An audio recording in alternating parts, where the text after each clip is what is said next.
ಬಾಗಲಕೋಟೆ ಜಿಲ್ಲೆಯ ಜಮಖಂಡಿ ತಾಲೂಕಿನ ಕನ್ನಹಳ್ಳಿ ಗ್ರಾಮದಲ್ಲಿ ಕಳೆದ 8 ದಿನಗಳ ಹಿಂದೆ ಕೆಟ್ಟಂತಹ ಟಿಸಿಯನ್ನು ಇನ್ನೂ ದುರಸ್ತಿ ಮಾಡದ ಹಿನ್ನೆಲೆಯಲ್ಲಿ ವಿದ್ಯುತ್ ಇಲಾಖೆಗೆ ಮುತ್ತಿಗೆ ಹಾಕಿ ಬೀಗ ಜಡಿದ ರೈತರು.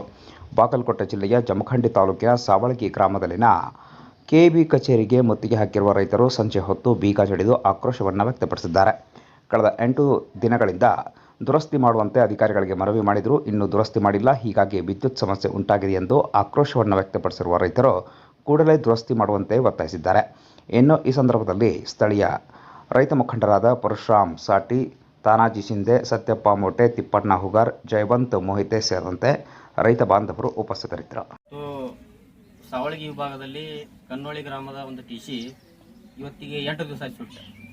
8 ದಿವಸ ಯಾವ ಅಧಿಕಾರಿಗಳು ಬಂದು ನೋಡ್ಕೊಂಡು ಹೋಗ್ಯಾರು. ಆದ್ರೆ ವಾಪಸ್ ಇವತ್ತು ನಾವು ಟಿಸಿ ಜಮಖಂಡಿ ಹೇರಿ ಕಳಿಸಿದೀವಿ ಅಂದರೂ ಇವರು ಇಲ್ಲಿ ಏನೋ ಇದ್ರ ಕೊಡ್ಲಾಕ ತಯಾರಿಲ್ಲ. ಇವರು ಟಿಸಿ ಎಂಡೇಟ್ ಕೊಡ್ಲಾಕ ತಯಾರಿಲ್ಲ. ಇವತ್ತು 8 ದಿವಸ ಮಕ್ಕಳು ಮರಿ ತೊಡ್ದಾಗ ನಾವು 8 ದಿವಸ ಲೈಟ್ ಇಲ್ಲಿ ತೊಡ್ದಾಗ ಇವತ್ತು ಸಾಲಿ ಹುಡುಗರು ಆಗಲಿ ಯಾವ ಇಲ್ಲಿ ಕತ್ತಲ ತಿರುಗಾಡಕತ್ತೇವ. ಇವತ್ತು ನಾವು ಇವ್ರು ಇಲ್ಲಿ ಯಾವ ಹತ್ರ ಇವರು ಎಷ್ಟೋ ಹತ್ರ ಬಂದ್ರೆ ಮ್ಯಾಗಿನ ಸಾಹೇಬರು ನಮಗೆ ಕೊಡಬೇಡ ಅಂತ ಹೇಳ್ಯಾರು. ಟಿಸಿ 2 ಸಲ ಸುತ್ತೈತಿ ಕೊಡಬೇಡ ಅಂತೇಳಿ ಹೇಳಿದಾರಂತ. ಇವರು ಕೊಡ್ತಾ ಇಲ್ಲ. ಇವತ್ತು ರೈತರು ನಾವು ಇಲ್ಲಿ ಬಾಗ್ಲ ಹಾಕಿದ್ವಿ. ಯಾಕಂದ್ರೆ ನಮ್ಗೆ ಹೋಗ್ಲಕ್ಕೆ ಬೆಳಕನೇ ಇಲ್ಲ. ಅಲ್ಲಿ ದೊಡ್ಡದಾಗ ತಿರುಗಾಡ್ಲಕ್ಕೆ ಬೆಳಕಿಲ್ಲ, ಎದಕ್ಕೂ ತಿರುಗಲ್ಲ. ಮೇಲಾಧಿಕಾರಿಗಳಿಗೆ ಎಲ್ಲರಿಗೂ ಮಾತಾಡಿದೀವಿ, ನಾವು ಕೊಡೋದು ಟಿಸಿ ಆಗೋದಿಲ್ಲ ಅಂತ ಹೇಳ್ತಾ ಇದ್ದಾರೆ. ಅದ್ರ ಸಂಬಂಧ ನಾಳೆ ಇವತ್ತು ಏನಾಗ್ತದ ಇವತ್ತು ಕೊಡ್ತಾರೆ, ಕೊಡ್ಲಿಲ್ಲ ಅಂದ್ರೆ ನಾಳೆಗೆ ಉಗ್ರ ರೂಪ ಹೋರಾಟ ಆಗತ್ತಿಲ್ಲಿ. ಆದ್ರಿಂದ ಇವರು ಎಷ್ಟೋ ಕೇಳ್ತಾ ಇಲ್ಲ. ಮತ್ತು ಇವರು ಜಮಖಂಡಿ ಆಫೀಸರ್ ಅವರು ಅವರು ಫೋನ್ ಹಚ್ಚಿದ್ರೆ ನಾವು ಕೊಡೋದು ಆಗೋದಿಲ್ಲ, ಏನು ಮಾಡ್ತೀವಿ ಮಾಡಿ ಅಂತ ಉದಾಸೀನ ಉತ್ತರವನ್ನು ಕೊಡ್ತಾ ಇದ್ದಾರೆ.